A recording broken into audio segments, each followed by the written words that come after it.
اگه شما هم به دنبال دانلود منیجر هستین که هم رایگان باشه و دیگه نیازی به کرک کردن نداشته باشه و هم فایل‌های دانلودی شما رو با سرعت بالا دانلود کنه، این ویدیو متعلق به شماست.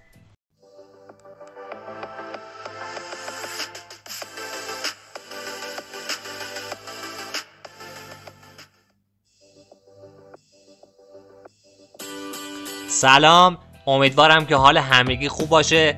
امروز قرار نرم افزار دانلود منیجر AB رو به شما معرفی کنیم که نرم افزار کاملا رایگان و اوپن سورس که میتونه فایل‌های با حجم بالا رو هر چند تا پارت که باشه با بالاترین سرعت دانلود کنیم. همین اول کار بریم یه نگاه به این نرم افزار بندازیم و ببینیم محیطش به چه شکله. همینطور که ملاحظه میکنید محیط این نرم افزار هم شبیه نرم افزار IDM هست با همون قابلیت ها. ستینگش هم خودتون میتونید تغییر بدید. بریم سراغ دانلود و نصب این نرم افزار. برای دانلود این نرم افزار کافیه شما لینک پنل گیتابی که اولین کامنت پین شده و همچنین داخل چنل تلگرام قرار داده شده رو باز کنید. اینجا از طریق گیتاب وارد صفحه بعدی بشین. برای هر دو نوع سیستم عامل ویندوز و لینوکس هم وجود داره که حالا برای ویندوز رو من انتخاب کردم.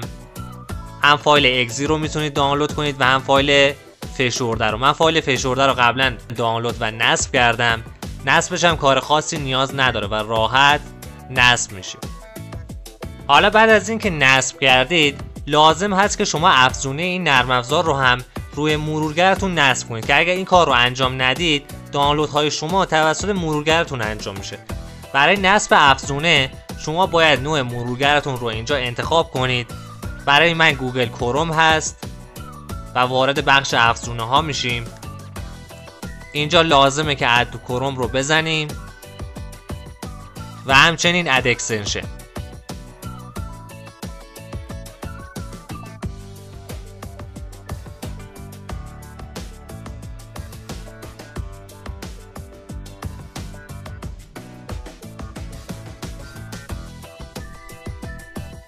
حالا اکستنشن که برای ما اضافه شد میاییم و مجدد نرم افزار رو دانلود میکنیم.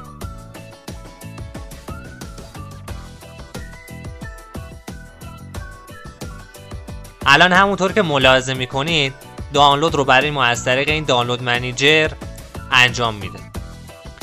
یه روش دیگه هم برای دانلود هست که ما بتونیم لینک دانلود رو کپی کنیم و داخل نرم افزار از طریق گزینه نیو دانلود پیست کنیم و فایل دانلودیمون رو دانلود کنیم.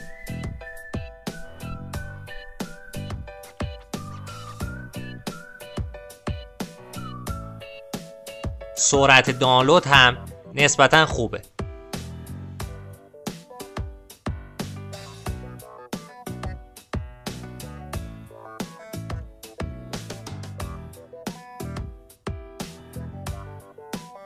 امیدوارم که این آموزش براتون مفید باشه.